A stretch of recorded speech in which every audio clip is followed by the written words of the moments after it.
Hey guys, so yesterday I talked about my favorite horror movies of 2015, and now I'm going to talk about my favorite science fiction movies of 2015 because I think those two are my favorite genres. So, before we start, I want to mention one thing. For the past few years, horror as a genre was pretty bad in the mainstream, and the indie scene kind of picked up that slack, and they were making a lot of great indie horror movies. And now science fiction is really strong in the mainstream, and as a result, the indie scene has kind of stalled a little bit. I think it's kind of an ebb and flow, and there's still some pretty cool indie movies out there, and I'm going to talk about them today. So let's go. Coming in at number 10, we have Advantageous, a science fiction film written by Jacqueline Kim and Jennifer Fang. Jennifer Fang also directs it, and Jacqueline Kim stars in it. It's an interesting movie. It released exclusively for Netflix midway through this year, and it stars an Asian woman, and it's about this society in the nearish future where people are judged very harshly based upon their appearances and their characteristics. And obviously, because of her race, she is also singled out in certain situations, and she's also around middle-aged, and she's also singled out because of this, because of the expectations society has regarding women and age and beauty. And so they developed this technology that lets you get inside a younger body, so you can change your body completely. You can leave your current body and inhabit another body. She decides to go undergo this treatment, and the movie, for the most part, sets up for her preparing herself because she wants to take care of her daughter, and she doesn't want her daughter to be disadvantaged in society. So she wants to be able to provide for her daughter, and then you go through the struggle that she endures while trying to make these decisions and her relationship with the daughter as it develops. And obviously, nothing is as it exactly seems. The procedure is a bit complicated, so the movie explores that. I found this movie to be a very interesting one because the concept isn't exactly necessarily completely original, but it was very interestingly done because it's very small scale. It's just her and her daughter, and it's all about that. And it was well acted, well written. The relationship is very convincing, and the purpose of science fiction is to hold the mirror to humanity and make us ask questions about themselves that our current society doesn't make us ask yet. And this movie did exactly that, and it was very well done.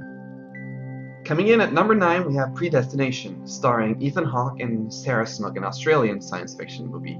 This one's about a Robert Heinlein short story called All You Zombies, based on that, but the plot of the movie basically revolves around Ethan Hawke plays this time-traveling government agent whose job is to keep time in order. He meets Sarah Snook and he starts telling her his life story, and it all leads up to something. We see how time intermingles within Ethan Hawke's life. Ethan Hawke's performance was great, Sarah Snook's performance was amazing, and the plot of the movie is really interesting. You can maybe see what's going to happen in the movie a little bit ahead of time, but that doesn't really change the fact that it's very interesting, and the performance by Sarah Snook especially is just amazing, and it was overall a very interesting concept. Yeah, sure, it's been done before, but it's done in a way that is more extreme than it's been done before, and it's told in a way that is very convincing, and I really like this movie.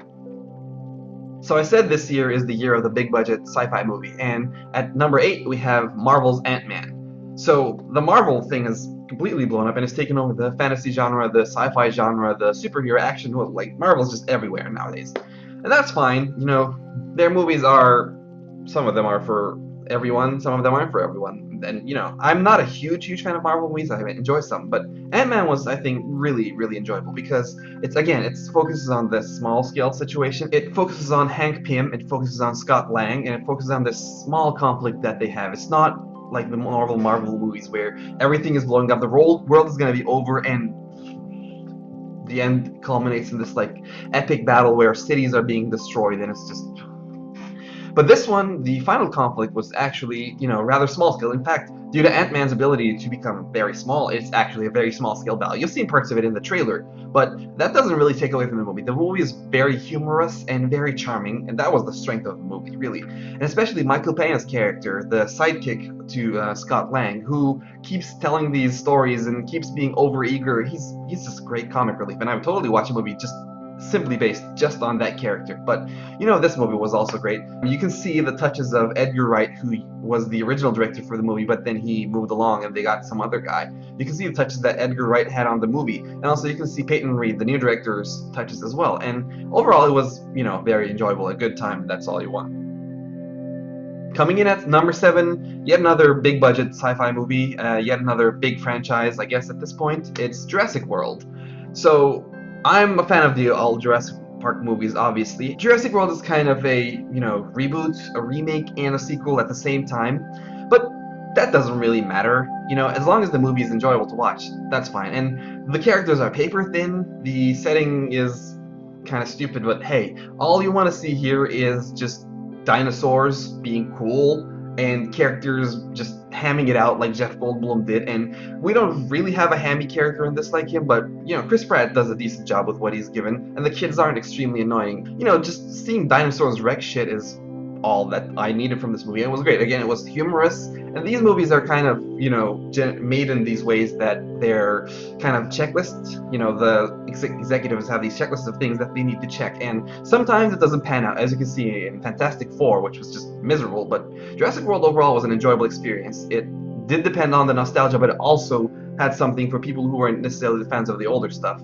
And I've seen it with people who haven't seen the Jurassic Park movies before, and they enjoyed it as well. So I thought it was an enjoyable movie. The final battle in the movie, if you will, it's just pure fan service, but it was amazing fan service, and I really enjoyed it. And sometimes you just want to feel like a little kid again when you go to the movies, and this movie accomplished that for me. Coming in at number 6, we have the independent science fiction movie Time Lapse, starring Danielle Panabaker. This is from a new director, and it's a time travel movie in the sense that they have this camera that takes photos one day ahead of the time. So, for example, if I use the camera right now, it will give me a picture of me 24 hours from now at this location. So this girl and 2 guys, they live in this flat, and they're just kind of nobodies. And then they stumble upon this machine, and they obviously start to try to use it to their own personal gain, but the machine, as you would expect, kind of leads to a rift in their personal relationships, and then twists and turns keep happening. And it was a very interesting movie to watch because you know what's going to happen, but you have no idea how they're going to get there. And the journey that they go through to get there is interesting. It asks the question of, is predestination a thing, or do we have free will? And it's reminded me a bit of my favorite movie of all time, Primer, because again, it has a similar setup of 2 guys and a girl, and they have this machine that is tearing them apart, that even though they know what's going to happen, they still can't avoid it, and it just all unravels. And I thought this was a very enjoyable movie, very interesting. It's not particularly well shot, but it doesn't really matter. Sometimes you have a really good concept, and if your execution is kind of alright, then that carries you, that's fine. And this movie was that, and I really enjoyed it. Coming in at number 5, we have Turbo Kid, the Canadian-Australian, what do I even call it, 90s action throwback movie. So this movie is kind of like if Mad Max was made on Power Rangers' budget. And yeah, it's exactly that. It's this post-apocalyptic dystopian wasteland where this kid, the main character, has these comic books, and he sees this hero in the books, and then he comes into this situation where he has to rise to the occasion and be the hero. And there's this absurdly evil overlord guy played by Michael Ironside, and there's a ton of gore, practical effects, ridiculous battles, and a very cool character named Apple. And Apple is the main character's best friend. And she looks like this, typical pixie indie hippie girl who's kind of, but the way the character actually played out, it was really cool. I really liked her, despite, the archetype being quite annoying. She played it very, very well, and she definitely deserves credit for that. And Turbo Kid is just, again, an amazingly fun time overall. There are these movies who try to satirize these, old action schlocky movies, but they go like maximum irony, and it's not really fun to watch. It's just the director going, oh yeah, this is great. Don't you remember that as well? I remember it too, but this was not like that. This was just a very fun time. Very respectfully done, creative while being, a good homage, and it was definitely worth watching. Now it's time for the big budget movies. Again, what I said about franchises, reboots, remakes. Coming in at number 4, we have Star Wars Episode 7, The Force Awakens. So I'm not the biggest fan of Star Wars. I enjoy the movies, but I used to enjoy the expanded universe stuff more before Disney kind of nuked it away. And I think the Old Republic timeline is still one of the best things about Star Wars. Setting that aside, I went to Episode 7 with low expectations because I knew a little bit about the plot because I just couldn't help but spoil myself. I thought I was going to be disappointed. knowing what I knew based on the plot. But the execution was well done, and I'm also not a fan of J.J. Abrams at all. But there was no J.J. idiosyncrasies in this movie for the most part. There were still some, areas that he's traditionally lacking in were apparent in the movie, but overall, he didn't go ham on the lens flares. But what really carried this movie was not the explosions and the big plot and MacGuffins or whatever, because the plot is essentially a remake of Episode 4. It's a remake and a reboot at the same time, so that the new audiences can come in and be like, oh wow, this is cool, and also people who are big fans of Star Wars can go in and appreciate it, and that's fine. I'm not gonna begrudge them for that. It is what it is. But what really carried this movie was the character moments from characters like Finn and Kylo Ren. Finn, the stormtrooper who betrays his order and tries to redeem himself and become a hero, and Kylo Ren, the dark side user who, I don't want to spoil it too much, so I guess I'll say that he is not what he seems. He tries to create a very imposing image of himself, and he's not Vader. He's a more layered character, and the moments between him and Finn and the other characters were, what saved the movie. Every time that either Finn or Kylo was on the screen, they just completely saved the movie. Also, Oscar Isaac did a great job in this movie. His character didn't have much, but whenever Oscar Isaac was on the screen, you could see him elevating everything else. Other than that, Harrison Ford's performance as Han Solo is Harrison Ford being Han Solo, and Harrison Ford being Harrison Ford post-2000. It's how he's been lately. Carrie Fisher she's there. So is Mark Hamill. I want to see more of Mark Hamill in the future, definitely. But without going too deep into spoiler territory, again, Star Wars Episode 7 is a movie designed by checklist. Because you can see where the merchandising people came in, and you can see where the story committee came in and said don't do that or do that. But regardless of that, it was still a fun time. It was enjoyable to watch, and it brought back Star Wars. Star Wars is alive now because after the prequels, the franchise was in a very low spot, but now it's in a good spot, and I'm excited for more Star Wars, and it was fun. Coming in at number 3, we have The Martian, starring Matt Damon. So the trailers for this movie were a bit different from how the movie was, because the trailers pose it as this gritty survival movie of how Matt Damon copes all by himself on Mars while kind of being sarcastic at times. But the tone of the actual movie is actually very bright. Matt Damon, the moment he realizes he's stranded here, he goes, I'm not going to give up, and I'm not going to get depressed. I'm going to keep myself up. And he keeps fighting, and he keeps being funny, and it's kind of like Castaway with Tom Hanks, and Tom Hanks talking to the ball, but he doesn't really talk to anyone here. He just constantly peps himself up. And then a lot of the movie also takes place on Earth and shows how the guys on Earth are trying to save Matt Damon. This back and forth was very interesting to watch. There were a lot of great actors in here giving great performances. The movie was a very lighthearted movie overall, and it was a very fun romp, basically. And at some points near the second half of the movie, it kind of got a bit too full of Hollywood conveniences to tell a nice, conveniently wrapped up plot.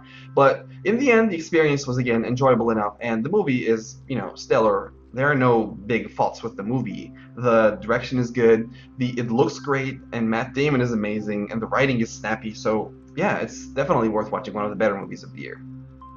Coming in at number 2, after Turbo Kid being a reference to Mad Max, we have actual Mad Max: Fury Road. So this movie has had a very storied development cycle. It's been in development for, I think, over a decade. And George Miller has finally brought the franchise back, and he's finally made this amazing movie. So there's so many great things about Mad Max. The use of practical effects and combining them with CGI whenever it really needs that extra push. The performance from Charlize Theron, and the set design, the look, the color grading, the shots, and the fact that it's an action movie that doesn't try to have these cliche plot lines, a cliche love story, all these Hollywoodisms that kind of take away the edge from a lot of movies these days. It had none of that. It was just balls to the walls action movie, great, amazing soundtrack, amazing look. It was very gripping, and you're definitely put into this world. And when you're in this world, the director doesn't tell you what is happening. He doesn't over-explain every detail of the world to you. He shows you what you need to know, and then refers to things. Like characters talk about places or other characters. You never hear about those. And when the credits roll, you see the names of all these characters that you saw on screen, and they all have these weird names and they're all interesting. So you get the sense of this big lore that is happening behind the scenes, and you're just seeing a part of this world. And this part of the world you're seeing is a very interesting part of the world. And I would definitely like to see more Mad Max, and it was one of the best movies of the year. And coming in at number one, the best movie of the year starring Oscar Isaac and Domhnall Gleeson is Ex Machina. So Ex Machina is a movie that definitely affected me. I went in expecting it to be a decent movie with, decent performances, and like every other AI movie, I thought it was going to be a terrible representation of artificial intelligence. But when I went in there, from the first moment of the movie, you see it's actually very different. First of all, the movie has basically 3 people in it, and at some points there's a 4th character, but she doesn't really have a lot of lines. It's mostly the story between Oscar Isaac's character, Domhnall Gleeson's character, and Alicia Vikander's character, the robot. So Oscar Isaac is this genius, brilliant scientist. He's kind of like Steve Jobs, I guess. He lives in this mansion in the middle of nowhere in the mountains in the forest, and he invites Domhnall Gleeson's character to the mansion so that he can test out the robot he's built, which is played by Alicia Vikander, to see if she passes the Turing test. The Turing test is a computer science concept. It is a test to determine whether someone you're talking to is a robot or a human by asking them questions that a robot would not be able to answer consistently. Domhnall Gleeson starts conversing with the robot played by Alicia Vikander, and the robot is actually extremely convincing. Even when you can see that she's a robot, she has her head exposed with circuitry and whatever. But you're like, how? Is there a human behind the curtain controlling this robot? How is she so realistic?